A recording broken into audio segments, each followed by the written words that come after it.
जय हिंद दोस्तों, स्वागत है आपका अपने यूट्यूब चैनल आज़ाद पाठशाला में। आज की क्लास में डीएलएड जो सेकंड सेमेस्टर के जितने भी स्टूडेंट्स हैं उनका प्रारंभिक शिक्षा के नवीन प्रयास जो हमारा दूसरा पेपर होता है जो 50 मार्क्स का होता है। इसमें हमारा जो 15 नंबर के एमसीक्यू आते हैं वो वीडियो कर चुके हैं। उसके बाद 15 नंबर के जो अति लघु आते हैं उसकी आज ही क्लास शुरुआत करेंगे। तो इसमें टोटल 185 क्वेश्चन है। 185 क्वेश्चन को एक बारीकी से पढ़ते चले जाएंगे।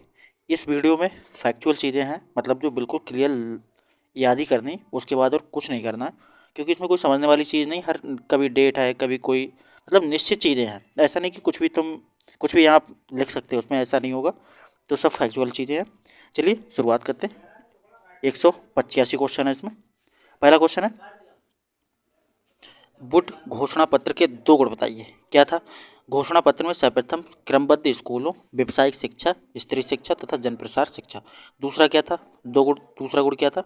घोषणा पत्र में अंग्रेजी शिक्षा को सीधे अंग्रेजी से नौकरी जोड़ दिया गया, जिससे शिक्षा में आजीविका कमाने का महत्व तथा प्रतिस्पर्धा को बढ़ावा मिला। ठीक। अगला क्वेश्चन है, जल्दी चलेंगे आराम से। 185 क्वेश्चन बहुत जल्दी हो जाएंगे। 2 बार देख लेना इस वीडियो को कम से कम। इसलिए नहीं कह रहे हैं कि हमारी वीडियो देखोगे तो टाइमिंग बढ़ेगी या कुछ, इसलिए नहीं, इसलिए कि आपको 2 बार में चीज़ें क्लियर हो जाएगी जो भी एक बार समझ में नहीं आएगी। तो चलिए अगला क्वेश्चन है हमारा, यशपाल समिति में कुल कितने खंड थे? तो 8 खंड थे। तीसरा क्वेश्चन, पोषाहार वितरण योजना के 2 उद्देश्य बताइए। देखो, शिक्षा में सबको समान अवसरों की उपलब्धता। दूसरा, दुर्बल एवं अपवंचित वर्ग के बच्चों को मध्याह्न भोजन देना। अगला क्वेश्चन है क्वेश्चन नंबर 4, हंटर ने मुस्लिम शिक्षा के लिए क्या सुझाव दिया? तो धार्मिक शिक्षा को प्रोत्साहन न दिया जाए, बालिकाओं के लिए सरल पाठ्यक्रम व निःशुल्क शिक्षा हो। क्वेश्चन नंबर 5, भारत में ईस्ट इंडिया कंपनी का प्रवेश कब हुआ? तो 31 दिसंबर 1600 में हुआ था। क्वेश्चन नंबर 6, धार्मिक शिक्षा के संदर्भ में हंटर आयोग के मुख्य सुझाव बताइए। तो धार्मिक शिक्षा को प्रोत्साहन ना दिया जाए, ये हंटर आयोग का सुझाव था। अगला क्वेश्चन नंबर 7, किस वर्ग की शिक्षा में छनाई का सिद्धांत लागू किया जाता है? उच्च वर्ग में। अगला है, नवीन शिक्षा नीति के 2 दोष बताइए। डिजिटल लर्निंग पर फोकस। दूसरा, पूर्व स्नातक कार्यक्रम। क्वेश्चन नंबर 9, आचार्य राममूर्ति समिति की प्रमुख 2 सिफारिशें बताइए। तो मातृभाषा को स्थान देना चाहिए, स्त्रियों की शिक्षा पर जोर देना चाहिए। क्वेश्चन नंबर 10, राज्य शैक्षिक अनुसंधान एवं प्रशिक्षण परिषद के किन्हीं 2 कार्यों को बताइए।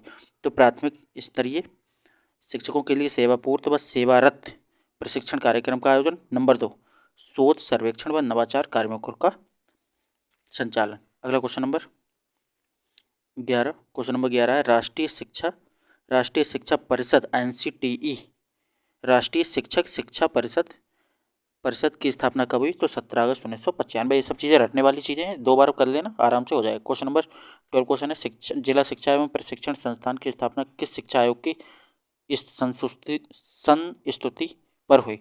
तो राष्ट्रीय शिक्षा नीति 1986 के द्वारा निर्धारित रणनीति के द्वारा अंतर्गत अक्टूबर 1987 में जिला स्तर पर जिला शिक्षा एवं प्रशिक्षण संस्थानों की स्थापना का आरंभ हुआ। अगला क्वेश्चन है, ब्रिज कोर्स से आप क्या समझते हैं? तो ब्रिज कोर्स क्या होता है? ये एक प्रकार का ऐसा कोर्स है जो शिक्षा से वंचित या ड्रॉप आउट बच्चों को अथवा ऐसे बच्चों को जो किसी कारण शिक्षा से नहीं जुड़ पाए, उन्हें शिक्षा से जोड़ने के लिए ब्रिज कोर्स कराया जाता है। ठीक।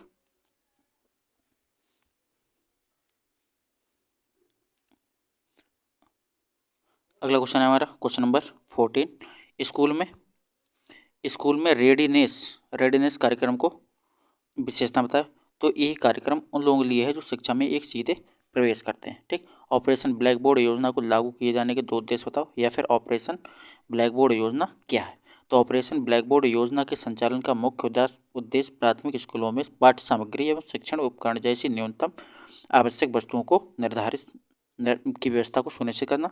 प्रत्येक विद्यालय में ऑपरेशन ब्लैक बोर्ड के अंतर्गत न्यूनतम सुविधाएं प्रदान की गई हैं। पहला क्या है?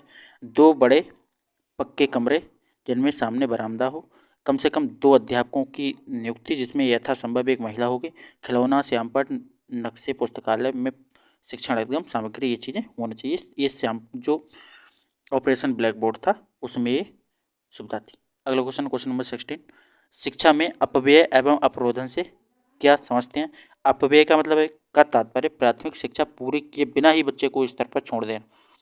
ठीक। कोई बच्चा पूरी प्राथमिक शिक्षा पूरी किए बिना ही छोड़ दे तो उसको अपव्यय। और अवरोधन क्या कहते हैं? एक कक्षा से 1 से अधिक वर्ष तक रुकना, कोई फेल हो जाए बच्चा तो क्या कहलाएगा? अवरोधन। अगला क्वेश्चन है ऑपरेशन ब्लैक बोर्ड योजना को संचालित करने के क्या उद्देश्य थे? तो ऑपरेशन ब्लैक बोर्ड योजना का उद्देश्य प्राथमिक स्कूलों में पाठ्य सामग्री एवं शिक्षण उपकरण जैसा न्यूनतम आवश्यक सुविधाओं पर विशेषता सुनिश्चित करना था। अगला क्वेश्चन हमारा माध्यमिक शिक्षा आयोग के अध्यक्ष कौन थे? इसकी नियुक्ति कब की गई? तो माध्यमिक शिक्षा आयोग के अध्यक्ष डॉक्टर लक्ष्मण स्वामी मुदालियर थे। इसकी नियुक्ति 23 सितंबर 1952 को हुई थी। अगला क्वेश्चन है हंटर कमीशन की क्या विशेषता थी? जो हंटर कमीशन आया था उसकी विशेषता की क्या थी? तो हंटर कमीशन ने शिक्षा का दायित्व भारतीयों को देने का सुझाव दिया गया था। उनके इस सुझाव ने देश में नई चेतना का, राष्ट्रीय चेतना का विकास हुआ या फिर पैदा हुई। अगला क्वेश्चन नंबर 20 राष्ट्र कस्तूरबा गांधी विद्यालय योजना के क्या उद्देश्य थे? मतलब जो कस्तूरबा गांधी स्कूल खोले उनका क्या उद्देश्य है खोलने का? तो बालक बालिकाओं के प्रति समदृष्टि विकसित करना, बालिकाओं के नामांकन व ठहराव को सुनिश्चित करना तथा बालिकाओं को गुणवत्ता युक्त शिक्षा ही उपलब्धता हेतु प्रयास किया गया। अगला क्वेश्चन है कस्तूरबा गांधी बालिका विद्यालय योजना कब शुरू की? 2004-05 में। अगला है बालक बालिकाओं के अधिकारों का हनन को क्या कहते हैं? बाल श्रम। अगला है मध्याह्न भोजन योजना क्यों आवश्यक है?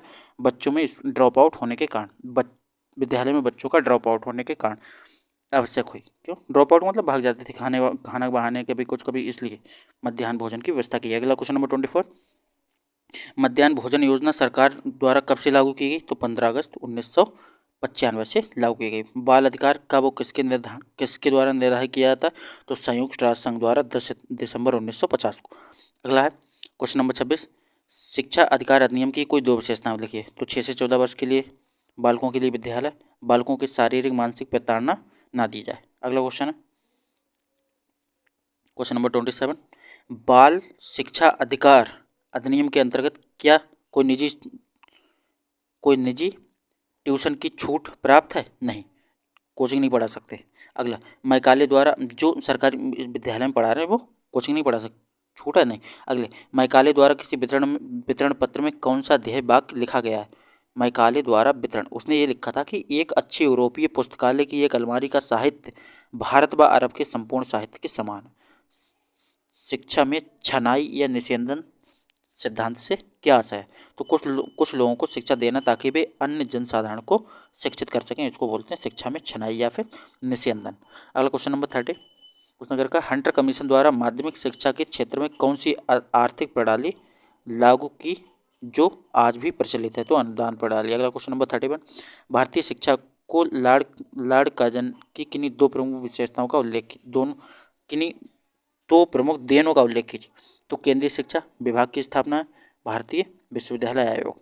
अगला क्वेश्चन नंबर 32 कोठारी आयोग की नियुक्ति का मुख्य उद्देश्य क्या था? तो शिक्षा के राष्ट्रीय स्वरूप व शिक्षा के समस्त स्तरों के संबंध में सिद्धांत व नीतियाँ बनाना। अगला नई शिक्षा नीति 1986 की किन्हीं दो प्रमुख विशेषताओं का वर्णन कीजिए। तो शैक्षिक अवसरों को की समानता, दूसरा है केंद्र सरकार की भागीदारी।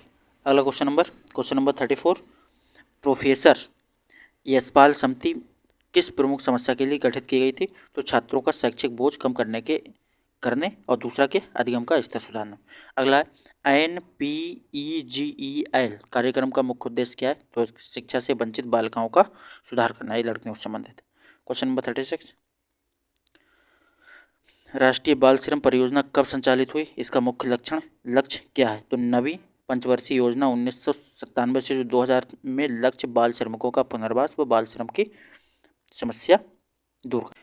अगला क्वेश्चन हमारा DPEP परियोजना के कार्य लिखिए। तो प्राथमिक शिक्षा का विस्तार, दूसरा विद्यालयों में बच्चों का ठहराव। अगला क्वेश्चन 38 बनारस संस्कृत कॉलेज कब और किसके द्वारा आरंभ किया गया? तो सन 1791 में जोनायल डंकन के प्रयासों से बनारस संस्कृत कॉलेज की स्थापना की गई। अगला है राधा कृष्णन आयोग की नियुक्ति कब हुई? तो राधा कृष्ण आयोग की नियुक्ति 4 नवंबर 1948 को की गई। अगला क्वेश्चन है क्वेश्चन नंबर 40 राधा कृष्णन आयोग की नियुक्ति कब हुई? तो राधा कृष्ण 4 नवंबर 1948 को की गई। क्वेश्चन नंबर 40 भारतीय शिक्षा आयोग 1882 को अन्य किस नाम से जाना जाता है? तो भारतीय शिक्षा आयोग 1882 को हंटर कमीशन के नाम से भी जाना जाता है।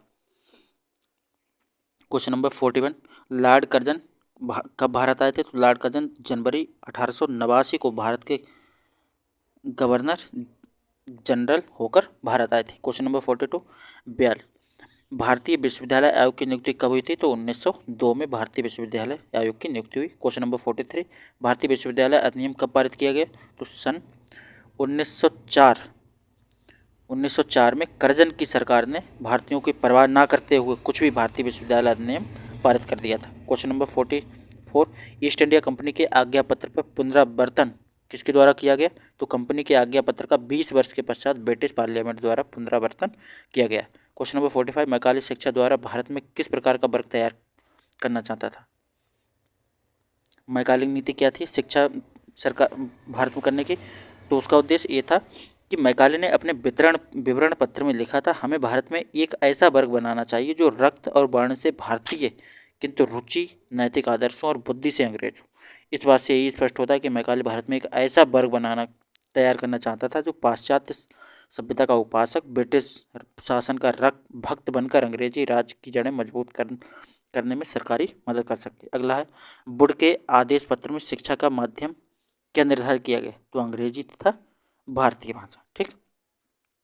अगला है, यशपाल समिति की अध्यक्षता में गठित समिति का उद्देश्य क्या था? तो अधिगम की गुणवत्ता में सुधार करते हुए सभी स्तरों के स्कूली छात्रों, विशेषकर छोटे बच्चों पर पढ़ाई के बोझ को कम करने के उपायों के बारे में सलाह देना। अगला है क्वेश्चन 48, ऑपरेशन ब्लैक बोर्ड के विद्यालयों को कौन सी सुविधाएं प्रदान की गई? तो इस योजना के अंतर्गत प्रत्येक विद्यालय को निम्नलिखित वस्तुएं दी जाती हैं। नंबर 1, शिक्षक उपकरण, शिक्षक संदर्शिका पाठ्यपुस्तक। दूसरा, कक्षा शिक्षण सामग्री, खेल सामग्री व खिलौने, विज्ञान किट, लघु यंत्र किट, पेचकस प्लास। अगला, श्रव्य उपकरण, रेडियो, पुस्तकालय हेतु पुस्तकें, विद्यालय घंटी, संगीत उपकरण, ढोलक, तबला, हारमोनियम। शिक्षक के पास आकस्मिक खर्च हेतु धन, कक्षा कक्ष, शौचालय, चटाई, कुर्सी, शिक्षकों के लिए ब्लैक बोर्ड। ये सब ऑपरेशन ब्लैक बोर्ड के अंतर्गत जो विद्यालय में दी जाती हैं वस्तुएं उनके नाम थे। अगला क्वेश्चन है, बेसिक शिक्षा परियोजना के उद्देश्य बताइए। तो बेसिक शिक्षा परियोजना के उद्देश्य निम्नवत है। नंबर 1, विद्यालय सुलभ करना। दूसरा, नामांकन। तीसरा, उपलब्धि प्राप्त करना। चौथा, सतत शिक्षा। क्वेश्चन नंबर 50, ये जो इसका थ्योरी है वो पढ़ लेना एक बार वीडियो रोक के। अगला है, प्रथम चरण में DPEP देश के किन राज्यों में लागू किए गए? तो 7 राज्यों के 42 जनपदों 7 राज्यों के 42 जनपदों में प्रथम चरण में चयनित 4 राज्य कौन कौन से थे? मध्य प्रदेश, असम, हरियाणा, महाराष्ट्र, कर्नाटक, तमिलनाडु और केरल। अगला, ड्रॉप आउट के संदर्भ में DPEP का क्या उद्देश्य था? तो ड्रॉप आउट की दर को 10% तक कम करना तथा धारण क्षमता को 90% तक बढ़ाना, इस संदर्भ में इसका उद्देश्य था DPEP का। आगे, ECCE का संक्षेप रूप अंग्रेजी में पूरा कीजिए। अर्ली, E से अर्ली, C से चाइल्डहुड, C से केयर एंड E से एजुकेशन। अगला है क्वेश्चन नंबर 53, प्रथम चरण में मध्याह्न भोजन योजना प्रदेश के कितने जनपदों में कितने विकास खंडों में लागू की गई? तो 38 जिलों में 248 विकास खंडों में चालू की गई। जब पहले मिड डे मील शुरुआत किया गया तो 38 जिले और 248 विकास खंडों। ठीक। अगला क्वेश्चन है, NCERT के प्रमुख कार्य बताइए। तो अनुसंधान एवं नवाचार, आदर्श पाठ्यक्रम, राष्ट्रीय शिक्षा संस्थान, अध्यापक शिक्षा, विशेष शिक्षा और विस्तार करना। अगला क्वेश्चन है क्वेश्चन नंबर 55, इंदिरा गांधी राष्ट्रीय मुक्त विद्यालय की स्थापना कब हुई? तो 20 सितंबर 1985। प्राथमिक शिक्षा के संदर्भ में अपव्यय एवं अवरोधन का अर्थ बताइए। प्राथमिक शिक्षा में अपव्यय का मतलब क्या होता है? अवरोधन। देखो, अपव्यय क्या होता है? अपव्यय से तात्पर्य प्राथमिक शिक्षा पूरी किए बिना ही प्राथमिक शिक्षा के किसी स्तर से विद्यालय छोड़ देना क्या कहलाता है? अपव्यय। अवरोधन क्या कहलाता है? कोई बच्चा फेल हो जाए, एक ही क्लास में बार बार पढ़ा रहे तो उसको क्या बोलते हैं? अवरोधन बोलते हैं। पी मोस्ट क्या है? पी मोस्ट कार्यक्रम का पूरा नाम बताइए। तो पी मोस्ट कार्यक्रम का पूरा नाम तो क्या है इसका? पी मोस्ट कार्यक्रम का पूरा नाम सेवारत अध्यापकों का विस्तृत अभिविन्यास कार्यक्रम, program of mass orientation for school teachers. AOPT किस स्तर के अध्यापकों हेतु संचालित की गई है? एस होगा। SOPT कार्यक्रम का आरंभ 1993-94 में किया गया। सेवारत शिक्षकों के प्रशिक्षण के लिए NCERT को अपना उत्तरदायित्व सौंपा गया। ठीक। अगला क्वेश्चन 59, उत्तर प्रदेश बेसिक शिक्षा परियोजना मूलतः किन कार्यों से संबंधित है? संक्षेप में लिखिए। इसको आप वीडियो रोक के इसकी थ्योरी पढ़ लीजिए। अगला क्वेश्चन है क्वेश्चन नंबर 60। पूर्व प्राथमिक शिक्षा की परियोजना के अंतर्गत शिशुओं के सर्वांगीण विकास हेतु कौन सी परियोजना चलाई गई? तो इस स्तर के शिशुओं को पढ़ना लिखना और गिनती न सिखाकर उसमें सर्वांगीण विकास हेतु खेल, कहानी, गीत एवं रोचक क्रियाओं का आयोजन किया जाता है। किसमें? पूर्व प्राथमिक शिक्षा परियोजना के अंतर्गत सर्वांगीण विकास हो बच्चे का, खेल कूद भी हो, पढ़ाई भी हो साथ। अगला क्वेश्चन 61। सर्व शिक्षा अभियान। सर्व शिक्षा अभियान के सफल क्रियान्वयन हेतु सरकार द्वारा कौन कौन सी योजना चलाई जाती हैं? तो सर्व शिक्षा अभियान संचालित करने हेतु निम्न उद्देश्य है। नंबर 1, 2003 तक प्राथमिक विद्यालयों, शिक्षा गारंटी केंद्रों, वैकल्पिक और विद्यालय शिविरों में सभी बच्चों को प्रवेश कराना। 2007 में क्या हुआ? 2007 तक सभी बच्चों को कक्षा 5 तक की प्राथमिक शिक्षा पूरी कर लें।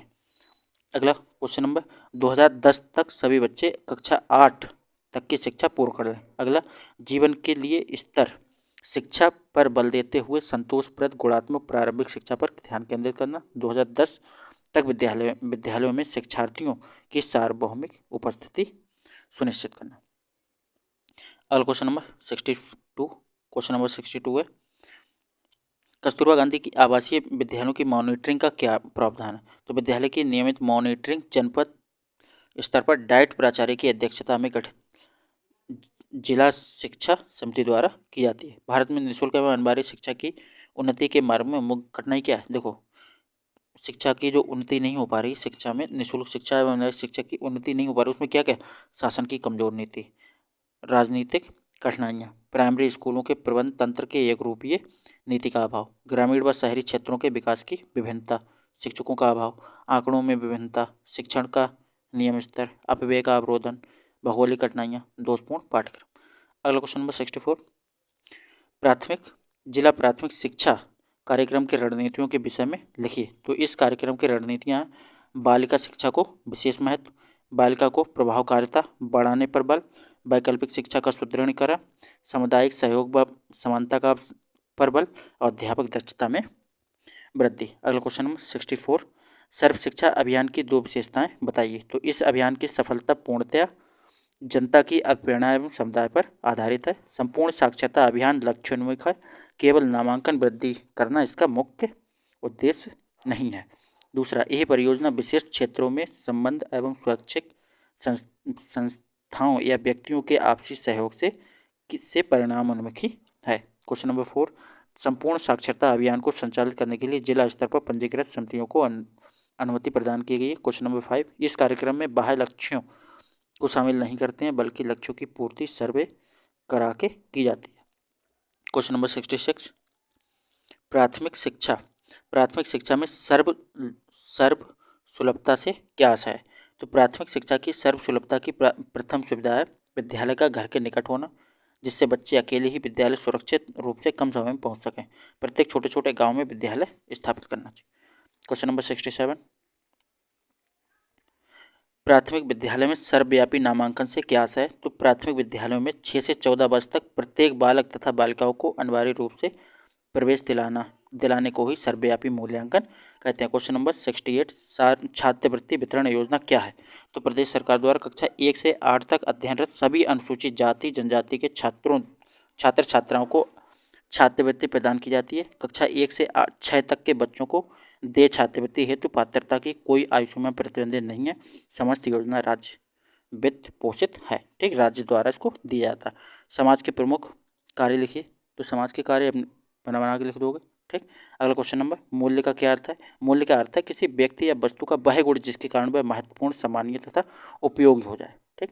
अगला क्वेश्चन है, बाल अपराध के प्रमुख बिंदु कितने प्रकार के होते हैं? तो भुखमरी, गरीबी, अशिक्षा, उचित वातावरण न मिलना आदि बाल अपराध के प्रमुख बिंदु हैं। अगला है, बनारस संस्कृत कॉलेज का वो किसके द्वारा खोला गया? तो बनारस संस्कृत कॉलेज 1791 में जॉन बाला डंकन के प्रयासों से खोला गया। क्वेश्चन नंबर 73, मैकाले ने अपना विवरण कब प्रस्तुत किया? तो मैकाले ने विवरण 2 फरवरी 1935 में प्रस्तुत किया। Question number 74। अब छोटे छोटे क्वेश्चन है, इस तरीके से कर लेंगे। वुड घोषणा पत्र के आधार पर कंपनी ने शिक्षा नीति कब घोषित की? तो वुड के घोषणा पत्र के आधार पर कंपनी ने 19 जुलाई 1854 को अपनी शिक्षा नीति घोषित की। क्वेश्चन नंबर 75, शिक्षा के व्यक्तिगत एवं सामाजिक उद्देश्यों का समन्वय आवश्यक है, क्योंकि शिक्षा व्यक्ति की खुशी और राज्य कल्याण के लिए ये कथन किसका है? ये कथन प्लेटो का है, प्लेटो। अगला क्वेश्चन है 76, प्राथमिक शिक्षा कब प्रारंभ हुई? तो 6 से 12 वर्ष तक के। प्राथमिक शिक्षा कब प्रारंभ होती है? 6 से 14 वर्ष। संविधान के अनुच्छेद 21 फर्स्ट के भाग 3 के अंतर्गत मूल अधिकार का निहित है 6 से 14 वर्ष के बच्चों को निःशुल्क एवं अनिवार्य शिक्षा का मूल अधिकार। क्वेश्चन नंबर 78, कलकत्ता मदरसा की स्थापना कब और किसने की थी? तो कलकत्ता मदरसा की स्थापना 1781 में प्रथम जनरल गवर्नर वॉरेन हेस्टिंग्स द्वारा की गई थी। हेस्टिंग्स। मिशन स्कूलों की 4 विशेषता बताइए। तो मिशन स्कूलों में अंग्रेजी माध्यम में शिक्षा दी जाती है। दूसरा, मिशन स्कूलों में ईसाई धर्म की शिक्षा दी जाती है। मिशन स्कूलों में विद्यालय का समय निश्चित होता है। मिशन स्कूलों में रविवार को विद्यालय में अवकाश रहता है। ठीक। SOPT का पूरा नाम जो अभी पीछे पढ़ा था, special orientation for primary teacher. P post क्या है? पी मोस्ट कार्य का मुख्य उद्देश्य क्या है? तो पी मोस्ट सेवारत अध्यापकों का विस्तृत अभिविन्यास कार्यक्रम है जिसका उद्देश्य प्राथमिक शिक्षा की को उन्नतशील बनाना। Question number 82, operation black board योजना के अंतर्गत प्रत्येक विद्यालय को दी जाने वाली किन्हीं 4 वस्तुओं के नाम? तो अध्यापकों का विस्तृत अभिविन्यास कार्यक्रम, लघु औजार किट, गणित किट, ब्लैक बोर्ड। ठीक। क्वेश्चन नंबर 82, राष्ट्रीय बाल श्रम परियोजना का उद्देश्य क्या है? तो खतरनाक और जोखिम वाले धंधों तथा प्रक्रियाओं से बाल श्रमिकों को बाहर निकालना उनका पुनर्वास करना। क्वेश्चन नंबर 84, लॉर्ड कर्जन की शैक्षिक नीतियों में शिमला सम्मेलन 1901 बताइए। तो लॉर्ड कर्जन ने 1901 में शिमला शिक्षा सम्मेलन का आयोजन शिक्षा सुधार कार्य को व्यवहारिक रूप प्रदान करने के लिए किया गया था। क्वेश्चन नंबर 85, राष्ट्रीय शिक्षा नीति 1992 में राष्ट्रीय शिक्षा व्यवसाय के विषय में क्या कहा गया? तो राष्ट्रीय शिक्षा नीति 1992 में 10+2+3 की शिक्षा संरचना के बारे में कहा गया। अगला क्वेश्चन नंबर, बिना बोझ के नामक शीर्षक किसकी रिपोर्ट में प्रस्तुत की गई? तो यशपाल समिति। ठीक। अगला क्वेश्चन नंबर 87, जिला प्राथमिक शिक्षा कार्यक्रम DPEP किस बैंक की वित्तीय सहायता से संचालित किया गया? तो विश्व बैंक की सहायता से DPEP कार्यक्रम संचालित। NCFTE 2009 क्या है? तो national curriculum framework for teacher education, ये फुल फॉर्म आ सकती है। ये शिक्षक शिक्षा का प्रोग्राम तथा योजना है जो आगामी वर्षों में भारत में आ सकती है। NPRC प्रमुख को क्या कहा जाता है? संकुल प्रभारी। अगला, ग्राम शिक्षा समिति का अध्यक्ष कौन होता है? तो ग्राम प्रधान। ग्राम शिक्षा समिति का सचिव कौन होता है? तो प्रधानाध्यापक। अगला क्वेश्चन है, BRC का पूरा नाम क्या है? तो ब्लॉक संसाधन केंद्र, ब्लॉक रिसोर्स सेंटर। आगे, डाइट का पूरा नाम जिला शिक्षा एवं प्रशिक्षण संस्थान। NPRC का पूरा नाम न्याय पंचायत संसाधन केंद्र। आगे, संशोधित राष्ट्रीय शिक्षा नीति 1992 को किस अन्य नाम से जाना जाता है? तो प्रोग्राम ऑफ एक्शन 1992। अगला क्वेश्चन है, यशपाल समिति का गठन कब किया गया? 1992 में। शिक्षा बिना बोझ की रिपोर्टें यशपाल समिति द्वारा कब प्रस्तुत की गई? तो 1993 में। न्यूपा का अध्यक्ष कौन होता है? तो अवकाश प्राप्त IAS होता है न्यूपा का अध्यक्ष। और उसका जो न्यूपा का जो ऑफिस है या जो मंत्रालय है वो कहाँ है? दिल्ली में। आगे, भारतीय संविधान के अनुच्छेद 51 का के बारे में आप क्या जानते हैं? तो भारतीय संविधान के अनुच्छेद 51 का संबंध मौलिक कर्तव्यों से है। इसमें 11 मौलिक कर्तव्यों का वर्णन किया गया। अगला है, हंटर आयोग के 2 कार्य।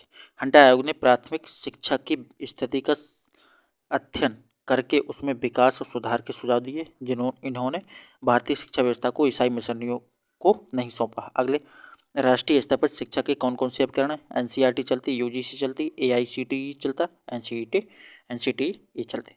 अगला क्वेश्चन नंबर 102, हमारे 80 क्वेश्चन और बचे, धीरे से ही कर लेंगे।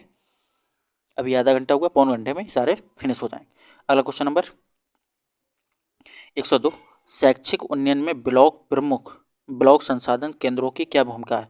तो विकास खंड स्तर पर ब्लॉक संसाधन केंद्र बेसिक शिक्षकों के लिए प्रशिक्षण तथा कार्यशाला का आयोजन करके शैक्षिक सहायता उपलब्ध कराता है। इसकी स्थापना का उद्देश्य शिक्षा की गुणवत्ता में सुधार और जिला स्तर पर शैक्षिक गतिविधियों को तेज करना। क्वेश्चन नंबर 103, लॉर्ड कर्जन ने प्राथमिक स्तरीय शिक्षा में क्या सुधार किए? तो प्राथमिक शिक्षा संबंधी निम्नलिखित सुझाव दिए।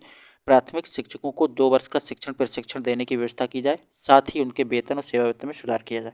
प्राथमिक शिक्षा का प्रसार करना सरकार का मुख्य उत्तरदायित्व है, अतः इस ओर सरकार को ठोस कदम उठाना चाहिए। ये क्या था? प्राथमिक लॉर्ड कर्जन द्वारा प्राथमिक शिक्षा में क्या क्या सुधार करना चाहिए। अगले इसको वीडियो रोक के आराम से 5 पॉइंट है, पढ़ लीजिए, अच्छे तरीके से समझ में आ जाएगा। अगला क्वेश्चन है, प्रोग्राम ऑफ एक्शन को के कौन कौन से लक्ष्य निर्धारित किए गए हैं? तो इसमें नारी समानता के लिए शिक्षा, अनुसूचित जाति एवं जनजाति तथा पिछड़े वर्गों की शिक्षा, अल्पसंख्यकों की शिक्षा, विकलांगों की शिक्षा, प्रौढ़ एवं सतत शिक्षा और पूर्व बाल्यकाल परिचयों एवं शिक्षा संबंधी योजनाओं को प्रस्तुत करना। क्वेश्चन नंबर 105, शिक्षा का संविधान में संवर्ती सूची में रखने का क्या होता है? मतलब संवर्ती सूची में क्यों रखा? संवर्ती सूची में इसलिए रखा कि केंद्र और सरकार दोनों पार्टिसिपेट कर सके और शिक्षा के क्षेत्र में सुधार हो। अगला क्वेश्चन है, स्कूल चलो अभियान कब प्रारंभ हुआ? तो जुलाई 1996 में कक्षा 1 से 8 तक 6 से 14 वर्ष के सभी बच्चों को विद्यालय के प्रति आकर्षित करने के लिए स्कूल चलो अभियान शुरू किया गया। क्वेश्चन नंबर 107, राष्ट्रीय बाल श्रम योजना क्या है? तो इस परियोजना का उद्देश्य घातक उद्योगों से वर्ष 2010 तक बाल श्रम को समाप्त करना था। बाल श्रम का पूर्ण उन्मूलन इस परियोजना का क्रमिक लक्ष्य है। CTE किस स्तर के शिक्षकों को तैयार करता है? तो माध्यमिक एवं उच्च माध्यमिक के लिए CTE शिक्षकों को तैयार करता है। अगला क्वेश्चन नंबर, अब छोटे छोटे क्वेश्चन है, बहुत जल्दी हो जाएंगे। बिना बोझ की शिक्षा, ये छोटे छोटे क्वेश्चन है, छोटे छोटे क्वेश्चन इनको जब तैयार करोगे तो बहुत डीपली करना पड़ेगा, इसलिए वीडियो को दोबारा एक बार और कर लेना, डेवलप देख लेना, जिससे कि आप जल्दी इसको कर सको। लेकिन ये छोटे छोटे, इनमें कोई बना के कोई चीज़ नहीं लिख सकते हो, इसमें जो इसका क्लियर है वही लिखना है, तो इसलिए इनको बहुत डीपली पढ़ लेना, 2 बार वीडियो देख लेना, आसानी से आपके अति लघु फिनिश हो जाए। बिना शिक्षा के बोझ में कितने प्रकार के बोझ बच्चों को होने की बात कही है? 2 प्रकार के बोझ, भौतिक बोझ एवं मानसिक बोझ। क्वेश्चन नंबर 10, न्यूपा का मुख्यालय कहाँ है? दिल्ली में, अभी पीछे बताया था। ITE का पूरा नाम क्या है? Right to. क्वेश्चन नंबर 102, वर्तमान में शिक्षा को किस सूची में रखा है? संवर्ती सूची। संवर्ती सूची में इसलिए रखा क्योंकि केंद्र और राज्य दोनों भागीदारी हो। भारतीय शिक्षा आयोग का गठन कब किया गया? तो 1982 में। अगला, कोठारी आयोग का गठन कब किया गया? 14 जुलाई 1964 में। कोठारी आयोग के अध्यक्ष कौन थे? तो DS कोठारी। संवर्ती सूची में दिए गए विषयों पर नीति एवं कानून बनाने का अधिकार किस सरकार को है? केंद्र एवं सरकार, राज्य दोनों सरकारों को है, क्योंकि संवर्ती सूची में शिक्षा को रखा गया। भारत के एक पंथ निरपेक्ष राज्य की घोषणा का उल्लेख कहाँ पर है? तो संविधान के 42वें संशोधन। अगला, पाठशाला को बाग, शिशु को पौधा और शिक्षक को माली कहने वाले विचारक का नाम क्या है? फ्रोवेल। प्रयोजनवाद किसमें आस्था नहीं रखता? ईश्वरीय सत्ता में। प्रश्न, शिक्षण विधि के जनक सुकरात। ठीक। अगला क्वेश्चन नंबर 120 हो गया इसका, सुकरात। क्वेश्चन नंबर, प्रकृति को दूसरे किस नाम से जाना जाता है? तो भौतिकवाद के रूप में जाना जाता है। फ्रोवेल ने किंडरगार्टन कब प्रारंभ किया? तो 1839 में। राज्य शिक्षा संस्थान कहाँ है? इलाहाबाद में। राज्य विज्ञान शिक्षा संस्थान कहाँ है? इलाहाबाद। ठीक। क्वेश्चन नंबर 105, राज्य हिंदी संस्थान कहाँ है? तो वाराणसी में। अगला 106 आंग्ल शिक्षण संस्थान कहाँ है? इलाहाबाद में। क्वेश्चन नंबर 127, मनोविज्ञान का निर्देशन विभाग कहाँ है? इलाहाबाद में। राज्य शैक्षिक तकनीकी संस्थान कहाँ है? लखनऊ में। ये चीज़ें खूब अच्छे तरीके से समझ लेना, रट लेना, बैक कर लेना फिर से, क्योंकि ये चीज़ें फैक्ट बिल्कुल क्लियर है, इनमें कोई चीज़ बना के नहीं कर सकते हो। ठीक। राज्य परियोजना कार्यालय कहाँ है? लखनऊ में। सीमैट कहाँ है? इलाहाबाद में। ठीक। क्वेश्चन नंबर 138 क्या है? उच्च अध्ययन शिक्षा संस्थान कहाँ है? तो इलाहाबाद में। क्वेश्चन नंबर 132, SCERT का पूरा नाम क्या है? राज्य शैक्षिक अनुसंधान और प्रशिक्षण। एक NCERT होता है, NCERT, एक SCERT। SCERT केंद्र राज्य का होता है और NCERT पूरे देश का होता है। क्वेश्चन नंबर 1, NCERT का पूरा नाम क्या है? राष्ट्रीय शैक्षिक अनुसंधान और प्रशिक्षण परिषद। ठीक। क्वेश्चन नंबर 134, राज्य शैक्षिक अनुसंधान और प्रशिक्षण परिषद गठन किस वर्ष लागू हुआ? तो 1981 में। राष्ट्रीय शैक्षिक अनुसंधान और प्रशिक्षण परिषद गठन किस वर्ष हुआ? 1961 में। क्या ये तो दोनों क्वेश्चन एक ही है। अच्छा, राष्ट्रीय हुआ है 1961 में और राज्य का हुआ 1981 में, मतलब केंद्र में पहला हो गया था, राज्य में बाद। मिड डे मील योजना को स्पष्ट कीजिए। यह पोषाहार वितरण योजना क्या है। इसमें क्या होता है, बना बना के लिख दोगे आराम से कि बच्चों को भोजन दिया जाता है। इसलिए किया जाता है कि बच्चे स्कूल में आए और पढ़ाई करें, और जो अपवंचित बच्चे हैं, जो जिनको खान पान अच्छा नहीं हो पा रहा, तो वो आराम से आके स्कूल में पढ़े भी और खाना भी खाएं, इसलिए इसका मौन उद्देश्य। अगला NCTE का पूरा नाम क्या है, तो राष्ट्रीय अध्यापक शिक्षा परिषद। सीमेट का पूरा नाम राज्य शिक्षा शैक्षिक प्रबंधन एवं प्रशिक्षण संस्थान। सीमेट का गठन कब हुआ, तो 1995 में। अगला क्वेश्चन नंबर 140, राज्य शैक्षिक प्रबंधन एवं प्रशिक्षण संस्थान कहाँ है, इलाहाबाद में। राष्ट्रीय अध्यापक शिक्षा परिषद की स्थापना कब की गई, 1995 में। राष्ट्रीय अध्यापक शिक्षा परिषद में कुल कितने सदस्य थे, 41। स्कूल चलो अभियान किस वर्ष उत्तर प्रदेश में लागू हुआ, 2004 में। सर्व शिक्षा अभियान का गठन किस वर्ष हुआ, 2001 में। ECCE का पूरा नाम early child care and education, पीछे पढ़ चुके हैं एक बार।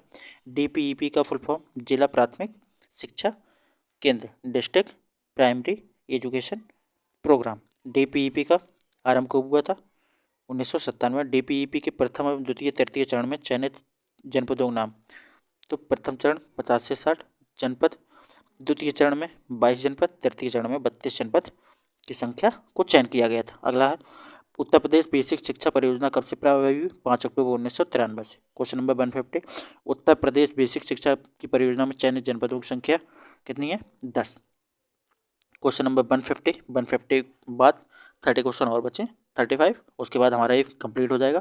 इस वीडियो को बहुत कम समय में बनाया गया है, बहुत अच्छे तरीके से 2 बार देख लीजिए, क्लियर हो जाएगा। संविधान के अनुच्छेद 21 में किससे संबंधित संस्तुतियाँ की गई हैं, तो निःशुल्क एवं अनिवार्य शिक्षा का अधिकार अधिनियम 2009 बनाया गया था। ओबी का पूरा नाम क्या है, ऑपरेशन ब्लैक बोर्ड। संपूर्ण साक्षरता अभियान की स्थापना कब की गई, 5 मई 1988 को। पोषाहार वितरण 15 अगस्त 1995, पीछे पढ़ चुके हैं एक बार। न्यूपा का पूरा नाम राष्ट्रीय शैक्षिक आयोजन एवं प्रशासनिक विद्यालय। न्यूपा का प्रधान कौन होता है, निदेशक होता है, ठीक। क्वेश्चन नंबर 156, नई शिक्षक प्रशिक्षण एवं संस्थाओं को विकसित करने का दायित्व किसको सौंपा गया है, तो ये दायित्व प्रत्येक जिले की शिक्षा एवं प्रशिक्षण संस्थाओं डाइट पर होता है। अगले DPEP का फुल फॉर्म जिला प्राथमिक शिक्षा कार्यक्रम, डिस्ट्रिक्ट प्राइमरी एजुकेशन प्रोग्राम।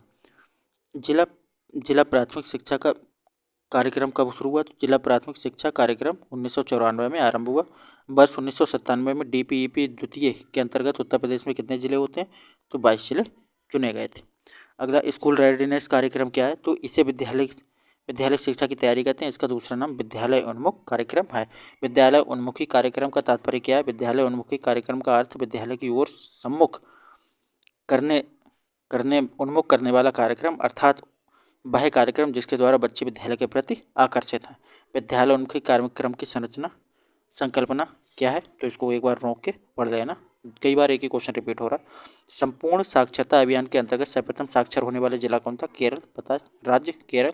सर्व शिक्षा अभियान प्रदेश के सभी जनपदों में कब से संचालित किया जा रहा है, 2002 से। अगला क्वेश्चन 166, सर्व शिक्षा अभियान को वित्तीय सहायता कहाँ से प्राप्त होती है, इसकी सहभागिता का प्रतिशत क्या है, तो इस अभियान को केंद्र सरकार द्वारा उत्तर प्रदेश सरकार संयुक्त रूप से चलाती। सर्व शिक्षा अभियान उत्तर प्रदेश और केंद्र सरकार दोनों द्वारा चलाई जाती, ठीक। अगला क्वेश्चन है, NPEGL क्या है, तो इस कार्यक्रम के अंतर्गत बालिका शिक्षा व्यवस्था को अधिक सुदृढ़ करने का प्रयास किया जाता है। इनकी उपस्थिति ठहराव एवं प्राथमिक शिक्षा को पूर्णतः सुनिश्चित कराई जाती है, ठीक। अगला क्वेश्चन है क्वेश्चन नंबर 168, उसके बाद 15 क्वेश्चन और बचे, उसके बाद हमारा फाइनल हो जाए। NPEGL का क्षेत्र बताइए, तो महिला साक्षरता के शैक्षिक दृष्टि से पिछड़े विकासखंड, 10% से कम साक्षरता वाले विकासखंड तथा चयनित शहरी मलिन बस्तियां इस क्षेत्र में होती हैं। NPEGL का क्षेत्र बताइए। स्कूल चलो अभियान किन स्तरों पर आयोजित किया जाता है, तो जनपद स्तर पर, ब्लॉक स्तर पर, ग्राम स्तर पर, 3 स्तरों पर किया जाता है। स्कूल चलो अभियान कब से चालू किया, 1 जुलाई से। कब अभियान स्कूल चलो अभियान कब चलाया जाता है, तो 1 जुलाई से लेकर 31 जुलाई तक। 171, स्वतंत्रता के समय भारत में साक्षरता कितना प्रतिशत थी, 12% लोग शिक्षित थे भारत में। Question number 172, operation black board का उद्देश्य क्या है, कम से कम 3-4 क्वेश्चन आ चुके हैं, दोबारा रिपीट करके पढ़ लो इसको। पोषाहार वितरण योजना में कितनी कैलोरी ऊर्जा, 1200 से 1600 कैलोरी ऊर्जा 3 से 6 साल के बच्चों को प्रोवाइड कराना होता है। एनसीएफ 2005 का अस्तित्व किस रिपोर्ट के आधार पर आया? तो एनसीएफ 2005 का अस्तित्व पाठ्यक्रम पाठ्यचर्या का संवर्धन, पाठ्य पुस्तक पर केंद्रित करना। अगला क्वेश्चन, शिक्षा के सार्वभौमिकरण से क्या आशा है? तो लोकतंत्र में जाति, धर्म, भेदभाव, रंग, स्तर आदि का भेदभाव किए बिना सभी को अपने अस्तित्व का पूर्ण विकास करने के लिए समान शिक्षा के अवसर प्रदान किया जाना चाहिए। ये होता है शिक्षा के सार्वभौमिक, मतलब सबको, कोई जाति, धर्म, रंग, लिंग, भेद ये कोई चीज़ नहीं होना चाहिए। ये होता है सार्वभौमिकरण। अगला, संपूर्ण साक्षरता अभियान प्रेरक वाक्य क्या है? सभी को शिक्षा देना। डीपीईपी का प्रारंभ किस योजना के आधार पर किया गया? तो पहला, प्राथमिक शिक्षा का विस्तार और विद्यालय में बच्चों का ठहराव। ठीक। अगला क्वेश्चन 178, राष्ट्रीय पाठ्यसूची 2005 में शिक्षक के क्या दृष्टिकोण है? निर्देशों के स्थान पर अवलोकन, अनुभव, प्रयोग आदि विविध गतिविधियों के माध्यम से ज्ञान सर्जन के अवसर उपलब्ध करने की दक्षता। भारत में निःशुल्क एवं अनिवार्य शिक्षा की उन्नति में प्रमुख कठिनाइयाँ क्या हैं? दोषपूर्ण पाठ्यक्रम, शासन की ओर कमजोर नीति, राजनीतिक कठिनाइयाँ, शिक्षकों का अभाव। इस सबकी वजह से क्या हो रहा है? अनिवार्य एवं निःशुल्क शिक्षा की उन्नति में कठिनाइयाँ हो रही। अगला क्वेश्चन नंबर 180, उसके बाद 5 क्वेश्चन और बचे। न्यूनतम अधिगम स्तर से आप क्या समझते हैं? न्यूनतम अधिगम स्तर एक ऐसी प्रक्रिया है जिसमें ये निर्धारित किया जाता है कि बच्चों को अमुक किसी निश्चित स्तर पर कम से कम कितना सीखना चाहिए। न्यूनतम अधिगम स्तर का मतलब ये कि अगर क्लास 4 में है बच्चा तो उसका एक न्यूनतम स्तर बता देना चाहिए कि कम से कम बच्चा इतना सीखना चाहिए। जैसे ये एक मानक बना रखा कि 30% बच्चे तो पास ही, क्वेश्चन मतलब नंबर आने ही चाहिए तभी बच्चा पास होगा, तो ये क्या है? न्यूनतम मानक होगा। अगला क्वेश्चन, ये एग्जाम्पल है, पढ़ लो आराम। महिला समाख्या कार्यक्रम क्या है? ये योजना 1983 में ग्रामीण क्षेत्र में सामाजिक आर्थिक रूप से पिछड़े समूह की महिलाओं के सशक्तिकरण के लिए सरकार द्वारा चलाई गई। जिला प्राथमिक शिक्षा कार्यक्रम डीपीईपी के 2 अधिकार बताइए। तो क्या था?